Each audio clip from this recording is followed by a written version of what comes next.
right? So us known at one of this Christmas we meet here a young guy. No meet that young guy. Nania dekwana ma bachapa nkata. Odaba. Arukwa abroad. Nania na akpakwa. So nania akpazia na oyeje make be extra cash. Nyabo oga choto another job. Probably obu no na aruvo 10 hours a day or 15 hours a day, or aduku extra 5 or more 10 a day ka nwike wee kpata ego send balụ nke nwoke make be plans for nya nwe bịa join ya na US. So with time o wee mezuo nkwa okwelu the boy before marry a hire a make go book go flight agbago visa emego ntame emume ihe kwesịrị ime nke nwoke join ya na abroad.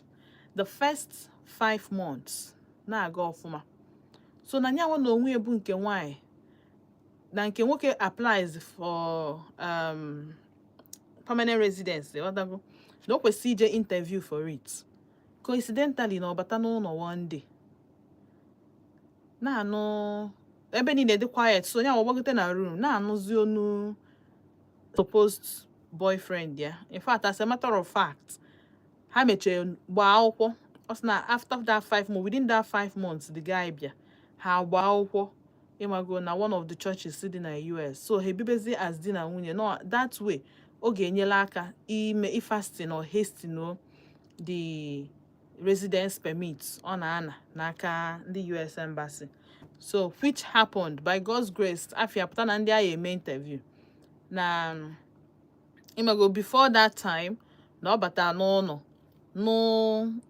ọnụrụ mkpọtụ, right, like everywhere the quiet, ọ gbagote n'elu n'wazie ka the guy na-akpa nkata na phone na-achị ọchị na ihe ọ nụrụ bụ na na the mugu amarọ ya. Don't worry na ife ọbụla ọ na-eme ebe a na ọ na-eme for nyanwa onye nke naanị ya na-akpa na phone and ụmụ ya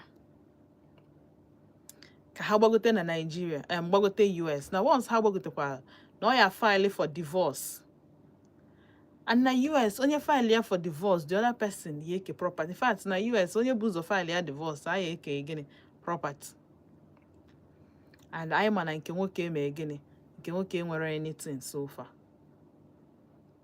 So nke nwaanyị n'elu this thing nyanwụ na onwe ya wee silently pụkwa n'ụlọ nke nwoke amadị na ọ bata jegodo na one rush kwurugodo ha na gbakọba wepụba ife ọ ga-eme na ọ na ebe ahụ ozugbo file ya for divorce na ọ chọọzọ ịnụ nke nwoke, withdraw her sponsorship letter and everything.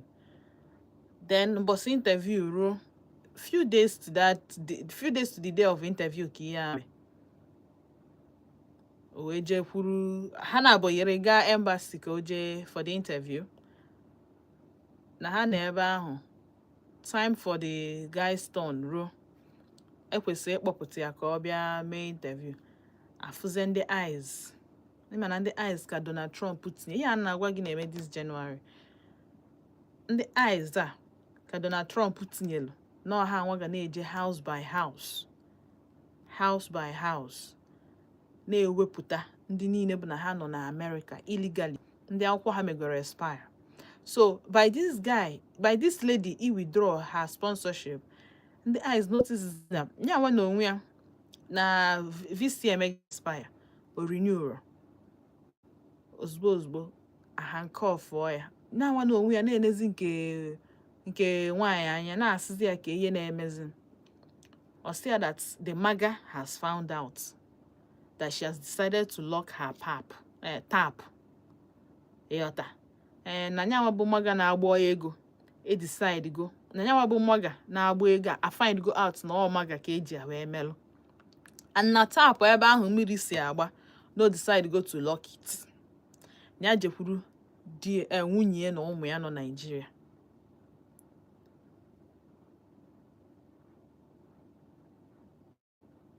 So nyanwa na-ajụzi na-asị na the action o take the too harsh on the guy, knowing very well that the guy lele ihe niile o nwekwa too to support his movement. Ọkala ịgba nkịtị na nke nwoke ebibe ka ọkali divorce the guy near some of the things. If na afụ ndị ezigbo mmadụ na ọ dị afịa arụ piam iwe ewego ha, ọ dị afịa arụ piam ha rethink bego their options or their decisions or their actions. So this lady na ajukita no the too harsh that as we speak now na the guy no na deporting camp. Whether she was so harsh on the guy ka ihe o kwesịrị ime ka o mee. There were other options other than he just withdraw sponsorship, yeah, divorce or the guy, and happy or be that interview because all report to give already. One at 0706 048 5853, one at 0915 570 8347. And if one can another person another person and na onye nke na the girl, the guy lechara property ya niile send the girl abroad. Na the girl kwesịrị ịrụ ọrụ balance ya kpogote the guy no made na ịma how code UK code na adị. No matter the 4 months of another guy, na the guy they are established, na the guy has stand go, na the guy nwere ụlọ nke ya, na the guy na anya moto nke ya, na ya nwe onwe na chezozikwa onye nke later properties for her. We sobezi onye nke block all the guy everywhere, or block ya everywhere so that the guy will not reach her. Onye nke with no remorse. Onye nke adị ajụ just nke will just highlight ka na-enye unu.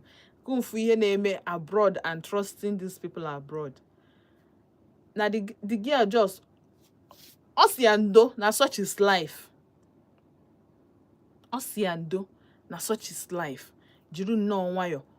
Nya gbanyụkọlụ social media. Ihe ọbụla jikọrọ na the guy. Cut wire off, block wire every social media, block wire na calls. So na ndị be nke nwoke akpọkọta gia. Calls wire and everything, but n'uche nke na the course ama work because na ihe a na-agba ihe ọgụ a na-anụ bụ gịnị ọgụ the fittest onye win yen na person wey win abi na person wey lose go so amam ka ha swear sonya bụ oyibo no. So amara m n'iche na nke nwaanyị izizi ya na ihe a o mee ọ dị mma ka or take the right decision. At the end of the day, survival of the fittest. Anyway, bomb na 0706 048 5853, my one at 0915 570 8347. Na chetas ka idekpochala obere egwu Ugochi ife nkili mgbe nna chetala azụ mpike kọlụ ndewo.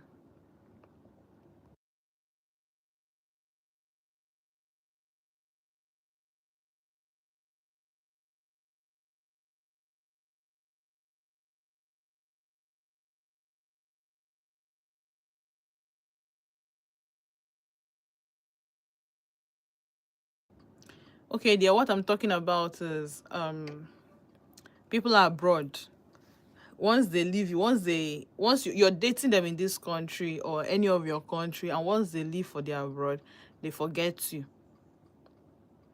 Some of them have someone they've already planned lives with. When you are the victim, you bring them up, you wouldn't know that they are having other future plans with someone else.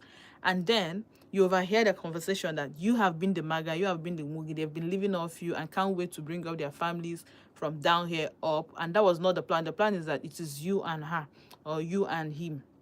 By the end of the day, there's another plan. What do you think should happen to this person?